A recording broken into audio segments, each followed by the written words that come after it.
farmer, friend, singer-songwriter, Lyal Strickland. And that's farmer, friend, and jack of all trades, Chris Horn. And we're those Tastebudguys. Hey guys, welcome back. Thanks for joining us one more time. I'm Chris, that's Lyal. We are those Tastebudguys. Appreciate you joining us. Hoachtown, go check those guys out. And, you know, we would like for you to like them as well. So, you know, go over and see what they've got and drink their stuff and tell us what you think about it. We like it. We think you guys would like it. We also just realized that apparently we recorded their vodka episode one time and now we can't find it. So we're going to do another one of those pretty quick. Yeah. Which is a good thing because we've almost drank that bottle of vodka. And we were just talking about how we don't, if we don't like it, we don't shit on it. Something's always for someone. Yeah. But we genuinely like Hoachtown. Yeah. We would not have it on our shelf. Yeah, absolutely. Very true. Very true. Okay. Now we've got the most confusing bottle of rum. Yeah. Continuing the high-end rum series. Yeah, just... And you're confident in this one, are you? No, I was just trying to keep up with you. Is that right? I feel like it's right. Oh, yeah. No, you're right. Here's the thing. Sorry. I feel like if I don't come to at least like a third the way through the bulb, Yeah. I feel like I get the better aromas. That's kind of the way I'm the same way. So And this got some aromas. All right. I have a serious issue with this bottle that's driving me crazy. We'll talk about it's not it. an issue with the bottle. He's just getting drove crazy with it. All right, what is it? I need the comment section to like research. Yeah, we do need somebody. We couldn't find nothing on this one. We did look. This is a Rolling Fork Lost Cask series. Would you like to tell them what Lost Cask means? Or do you remember already? My recollection is that they go around the world and search for unique casks of rum that have kind of been forgotten and aging a very long time and coalesce them into a single series. Is that roughly correct? That seems to be right. They seem to just go around and random stuff and grab bottles or grab... I guess they blend whiskeys anyways, so and I don't know if they are from Indiana, it's the bottling company, so... Saw that. Maybe.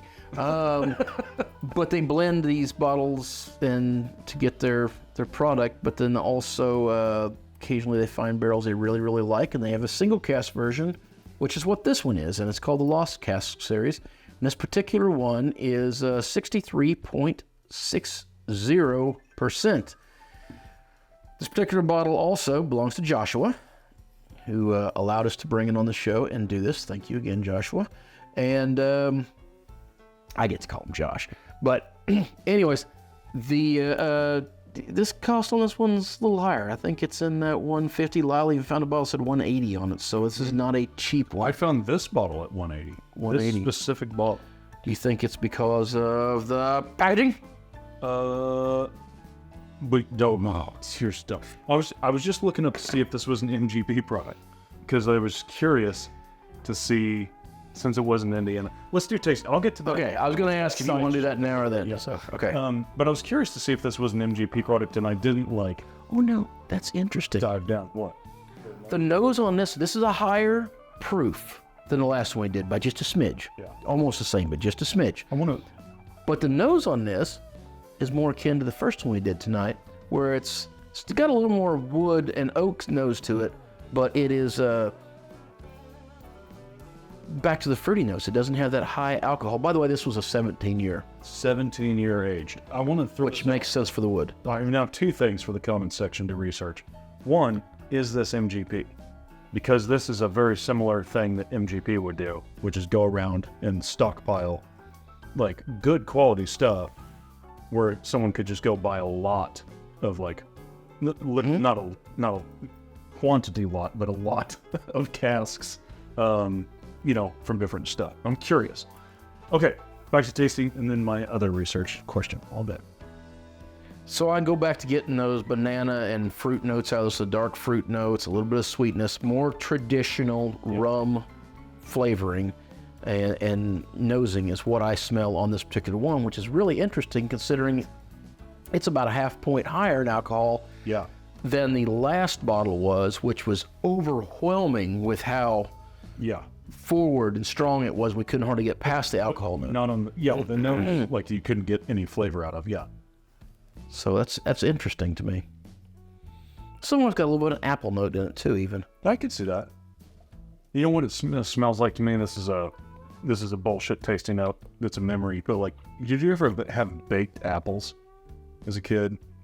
Like, Yeah. cinnamon, put them in half, a little cinnamon, throw them in the oven. Yeah, but Grandma, what she did is she'd be cutting all the apples up for like apple pies and stuff, and then she'd do a thick slicing of the skins, and then she'd throw all the skins out on the tray and sprinkle them, and then bake those, and they'd bake down in like a little shriveled up worm-looking thing. Oh, they're really freaking good. I said Grandma. It was actually my great-grandma. Whoa. Yeah, this one's good. This one's good. Wow. That is like cognac-like. It is like It's exactly right. sweet and hot A good cognac. and a good cognac. And dried fruit again. It's sticky like a date. It's like a sticky date. You know? So the cinnamon and spicy notes really come through the pepperiness and really finishes strong with peppery, like just hangs there on the end of your tongue with that peppery note. But the fruit, but it's like really heavily seasoned fruit, that baked fruit, like you're talking about, something that's really been infused heavily with big notes of the cinnamon and clove and all that stuff, and it's just it's really pretty. And the tobacco's still there. I get apple on the nose, but on the taste, there's a hint of an orange that comes through for me. And it reminds me of an infused bourbon that I had years ago that was just Woodford Reserve with orange peel and cinnamon sticks and clove, rested for like 2 months or something like that. But that's that kind of orange. It's subtle, but it's kind of in. Do you think this one's been in a bourbon cask? I don't feel like it has, because the wood flavor doesn't, to me, taste. I would assume not, because it says single cask rum, so I would assume that this has been a single cask. Oh, I guess that's true. Yeah. Right. I mean, did the other one was rested? Yep. It said double. Yeah, you're right. So, but I don't think this was like an American oak. This tastes. The wood flavor on it tastes tangy and You think it's like a French oak? probably. I mean, I don't know well enough to tell you, but yes, I guess. Softer. I don't. It's like the only two oaks I know that you can barrel. Yeah, but like American- French oak was like, it always seems like to me French oak produces a smoother, softer whiskey, and American oak gives that nice spice and punchiness. See, this has a big tanniny note, but it doesn't remind me of like a bourbon flavor. Mm-hmm. If that makes sense. I don't know. I'd be curious what they aged it in. I mean, to me, it tastes like a high proof cognac. And What are they aged in? sherry casks? Well, then it'd be double. Oh, where'd you go, Lyal? Well, that was crazy. What happened? Well, you know what was crazy is that I blinked off and then had to step back on. Oh, we may or may not have a battery go dead mid-sentence. Anyways, Yeah. hopefully you didn't miss too much there. Yeah, so I don't know where the barreling happened on this one. I mean, it says Fiji. I'll say this. For Fiji, I would guess, but This one is complex enough that, like, we're still talking about it. I think I could talk about this it's for got to be. It says right on the front, from the islands of Fiji, 17-year-old natural artisan rum. All right, comment section. Here's your next research project. Char Society. This is the beautiful rolling fork label, and then there's this shit on the side, which should look very familiar if you've been to a gas station that's not a complete hole in the wall. This is 100% Fiji water. Like, Yeah. that is No, it's the same level. the same font. It's the same color scheme. It is, looks like the exact same thing. So I'm curious to know, what association is there with Fiji bottled water? Is it the same company? Is it just from the island? Is this like a government situation? Is it a government logo? I don't know. But I mean, it's spot on the same. Yeah. I'm just curious. And I will say, it looks so out of place on this bottle. It drives me crazy. I agree. This is my least favorite looking bottle. Not that that means shit on terms of how it tastes, but I absolutely despise pretty good. on the back. It tastes pretty good. I do like it. I like how strong it is and how complex it is. It's very complex. I want this in an actual snifter. Like a... I think it'd be great though, like, because you could warm it up and really get all those I don't flavors. think we have an actual. We might have to get some of those. We don't have any. Yes. All right, but here's the question of the day. Yes. Given the last 3 bottles we've done, Yes. for us it's been a few minutes tonight, but for you guys it's been the last 3 weeks. No, we change shirts every time. Yeah, but that's which one? So, which bottle did you like the best?